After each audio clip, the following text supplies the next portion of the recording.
Hello beautiful people welcome back to another video. So ఈ video అయితే నేను పెట్టిన కిందటి వీడియోకి కంటిన్యూషన్ పార్ట్ 2 అనమాట. సో కిందటి వీడియోలో అయితే మేము తిరుపతి నుంచి అరుణాచలంకి వెళ్ళే బస్ ఎక్కాం కదా. నైట్ 12 మేమైతే అరుణాచలం బస్ స్టాప్ దగ్గరికి రీచ్ అయిపోయాము.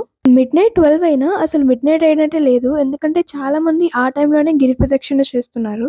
సో మాకు మిడ్ నైట్ 12 టైంలో రూమ్స్ దొరుకుతాయా లేవా అని కన్ఫ్యూజన్లో మేమైతే బస్ స్టాప్లో ఒక అతని దగ్గరికి అడిగాము, రూమ్స్ ఎక్కడ అవైలబుల్గా ఉంటాయి మీకు తెలుసా అని అడిగితే వాళ్ళేమో ఇప్పుడే ఒక రూమ్ని వెకేట్ చేసాము, అది ఖాళీగానే ఉంటుంది అని చెప్పారు. అదైతే ఏమీ ఒక హోటల్ కాదు, అది ఒక ఇల్లు అనమాట. సో ఆ ఇంటిలో రూమ్ ఉంటుంది. సో మాకు ఆ టైంలో ఏ రూమ్స్ దొరకక ఇదే ఖాళీగా ఉంది కాబట్టి ఇది తీసేసుకున్నాము. సో మార్నింగ్ అవ్వగానే మేమైతే గిరి ప్రదక్షిణ చేయడానికి స్టార్ట్ అయిపోయాము. కానీ ఆల్రెడీ మేము తిరుపతి దర్శనం వల్ల చాలా టైర్డ్గా ఉన్నాం కాబట్టి మా గిరి ప్రదక్షిణ ఆటోలోనే చేసేసాము. సో గిరి ప్రదక్షిణ చేసేటప్పుడు అయితే మనకి వెళ్ళే దారిలో టోటల్గా 11 టైప్స్ ఆఫ్ శివలింగాలు కనిపిస్తుంటాయి అన్నమాట. సో మేమైతే మా గిరి ప్రదక్షిణ చేసేటప్పుడు ప్రతి లింగం దగ్గర ఆగి దర్శనం చేసుకొని మళ్ళీ మా ఆటోకి మా గిరి ప్రదక్షిణ కంప్లీట్ చేసుకున్నాము.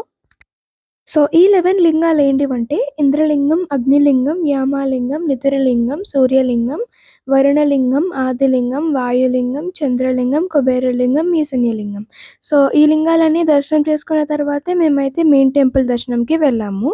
యాక్చువల్గా మేము గిరి ప్రదక్షిణ కోసం ఆటోకి 800 పెట్టి చాలా పెద్ద తప్పు చేసాము. ఎందుకంటే మేము గిరి ప్రదక్షిణ చేసిన తర్వాత రియలైజ్ అయ్యాం ఏంటిదంటే అరుణాచలంలో ఫ్రీ బస్సెస్ ఉంటాయి అన్నమాట. అవి కూడా ఏసీ. సేమ్ ఆటోలానే ప్రతి స్టాప్కి ఆపుతాయి. సో మీరైతే ఈ తప్పు చేయకండి. గిరి ప్రదక్షిణ చేసిన తర్వాత మేమైతే గుడి దగ్గర ఉన్న టిఫిన్ షాప్ దగ్గర టిఫిన్ చేసి దర్శనంకి అయితే వెళ్ళిపోయాము. మేమైతే 50 రూపీస్ దర్శనం చేసుకున్నాము. ఇంకా మా దర్శనం ఒక హాఫ్ అన్ అవర్లో అయిపోయింది. గుడి బయటికి రాగానే అక్కడ చాలా ప్రసాదాలు అయితే అమ్ముతున్నారు. సో చాలా మంది కొనుక్కొని తింటున్నారు. ఇంకా మేము బయటికి వెళ్ళి ఫ్రీ బస్ ఎక్కి రామనాశ్రమంకి వెళ్దాం అనుకున్నాము. కానీ అది క్లోజ్ ఉండడం వల్ల మేమైతే దాని దగ్గరలో ఉన్న మోక్ష మార్గంకి వెళ్ళాము.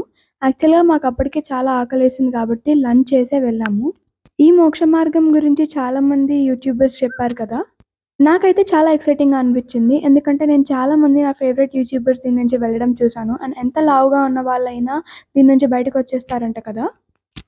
ఫస్ట్ అయితే నేను వెళ్ళాను, దాని తర్వాత మా నాన్న వెళ్ళొచ్చారు. మోచి అయితే చాలా అంటే చాలా సింపుల్గా వచ్చింది. స్టార్టింగ్లో చాలా భయపడింది, కానీ దాని తర్వాత మా మమ్మీ కూడా ఓం శివ ఓం శివాయ అని చెప్పేసి వచ్చేసింది. ఇంకా మేము ఎలాగో లంచ్ చేసేసాము కాబట్టి శ్రీరామనాశ్రమం దగ్గరికి అయితే వెళ్ళిపోయాము.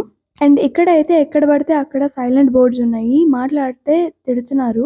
అండ్ ఒక పెద్ద మెడిటేషన్ హాల్ కూడా ఉంది, అక్కడ చాలా మంది సీరియస్గా మెడిటేషన్ చేసుకుంటున్నారు. సో అప్పటికే మేమైతే చాలా టయర్డ్ అయిపోయామని మా రూమ్కి వచ్చి రెస్ట్ తీసుకున్నాము. అండ్ దాని తర్వాత మేమైతే మా రూమ్ని వెకేట్ చేసేసాము, ఎందుకంటే మాకు ఆ రోజే 6:50కి అరుణాచలం టు హైదరాబాద్కి బస్సు మా నాన్న బుక్ చేశారు. అండ్ మేమైతే ఈ బస్ ఎక్కి హైదరాబాద్కి సేఫ్గా రీచ్ అయిపోయాము. సో ఇదండి మా తిరుపతి ఇంకా అరుణాచలం ట్రిప్. మీకు కనుక ఈ వీడియోస్ నచ్చినట్లయితే please do like, share and subscribe. Bye guys.